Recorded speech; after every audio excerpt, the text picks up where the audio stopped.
Let's be honest. When it comes to men's health, there's one question that just never seems to go away. Does size really matter? You hear it everywhere, from late-night jokes, locker room banter, even at family dinners when someone cracks an awkward comment. Social media, it's even worse. Memes, exaggerations, bragging, complaints. But behind all that noise is a man who quietly wonders, am I normal? Do I measure up? And what do women actually want? And here's the truth. The answer is far more comforting and far more surprising than you probably think. So stick with me, because today we're going to separate fact from fiction. We'll look at what science really shows about women's preferences, why the myths are so powerful, and the everyday habits that quietly damage men's confidence far more than any ruler ever could. Quick pause. Tell me in the comments, where are you watching from today? I love knowing how far our men's health community reaches. And while you're here, hit like and subscribe. It really helps us keep bringing you honest, practical health insights without shame, stigma, or gimmicks. The myth is simple. Bigger is always better. Movies, jokes, even some friends may reinforce that idea. But science tells a different story. Across multiple studies, when women are free to choose privately, without pressure, without social influence, the overwhelming preference is for average size. That's right. Not the extremes, not the 12 in exaggerations, not the cartoonish versions you see online. Average. Why? Because sex is about comfort, connection, and pleasure, not about maximizing inches. And here's the most reassuring part. The vast majority of men already fall into that preferred range. For those who don't know me, I'm Dr. Nora Hayes, a board-certified urologist and sexologist with over 7 years of experience helping men over 50 protect their confidence, improve their intimacy, and restore dignity in their health. I've had hundreds of men come into my clinic with the same quiet concern. Doctor, I'm worried I'm not enough. And I've seen firsthand how destructive that fear can be, not just in the bedroom, but in marriages, self-esteem, and even career confidence. That's why I want to walk you through the real science. And then I'll share the 5 biggest mistakes men make when it comes to this issue and the action steps to replace insecurity with confidence. Mistake number 1. Believing media myths. Biologically, the average erect penis is 5 to 6 in long and about 4.5 to 5 inches in girth. And studies of best-selling adult toys show women overwhelmingly choose sizes in the same range. Emotionally, when men compare themselves to unrealistic media, they create anxiety and shame even though they are already right on target. Practically, stop comparing yourself to movies or exaggerated stories. Remember, women's preferences in private choices reflect reality, not fantasy. Mistake number 2. Ignoring comfort and fit.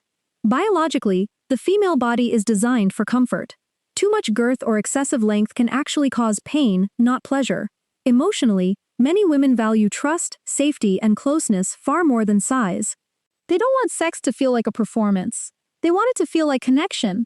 Practically, focus on pacing, communication, and positioning.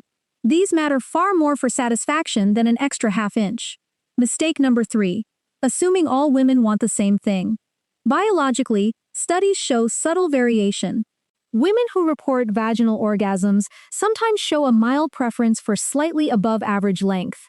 But again, we're talking about 6.5 in, not extremes. Emotionally, preferences are individual. Some care about size, others don't at all. What most value universally, confidence, intimacy, and communication, practically. Instead of asking, am I enough? Ask your partner, what makes you feel most comfortable and connected? That shift alone can transform intimacy. Mistake number 4, neglecting overall health.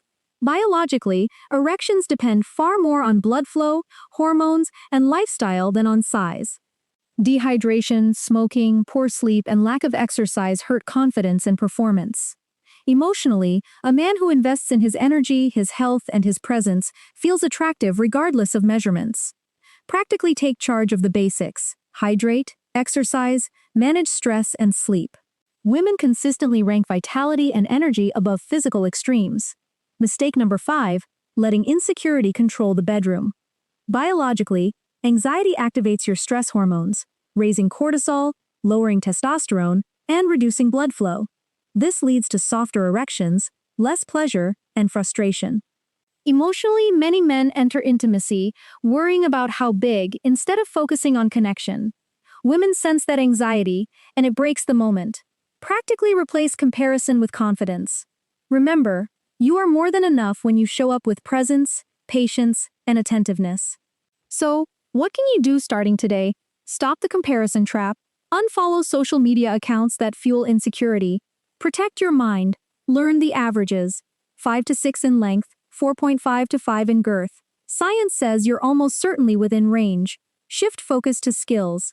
Communication, foreplay, and trust consistently rank higher for women than size.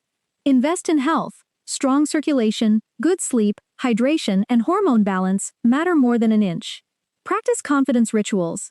Before intimacy, take a deep breath, focus on your partner, and remind yourself, I am enough. Listen, I know this topic is loaded with emotion. Some of you may have carried insecurities since your teenage years. Maybe someone made a cruel comment. Maybe you've silently worried every time you entered a relationship. But here's the truth. Science is on your side. You are normal. You are enough. And you are capable of deeply satisfying your partner, not because of a number, but because of who you are and how you connect. Gentlemen, let me leave you with this. Confidence doesn't come from chasing extremes. It comes from understanding reality, taking care of your body, and showing up with presence and respect. Age is not the end of vitality. In fact, for many men, their 50s and 60s become their most confident years because they finally let go of comparison and step into connection. So, hold your head high. You don't need to measure up to myths. You need to measure up to yourself. And that's more than enough. If you found this reassuring, please like this video, subscribe, and share it with a friend who needs to hear the truth. I'm Dr. Nora Hayes, reminding you your worth is not defined by inches. It's defined by confidence, health, and the love you bring into every relationship. Stay strong, stay confident, and remember, you are